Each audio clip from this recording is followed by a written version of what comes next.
Nestlé touché à son tour par le scandale de la fraude autour de la viande de cheval. Le leader mondial de l'agroalimentaire a décidé de retirer de la vente en Espagne et en Italie plusieurs plats cuisinés. Présenté comme contenant du bœuf, il présenterait des traces de viande de cheval.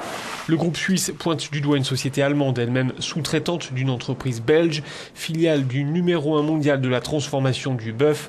Cette entreprise a provisoirement décidé de ne plus commercialiser de viande européenne. De son côté, l'enseigne de distribution Lidl retire de la vente des produits dans ses supermarchés en Finlande, en Suède et au Danemark. Et à l'heure où le scandale s'étend en Europe, le gouvernement français a autorisé la société Spanghero à reprendre une partie de ses activités. Une décision prise au regard des premières conclusions de l'enquête sanitaire, sachant que les investigations se poursuivent.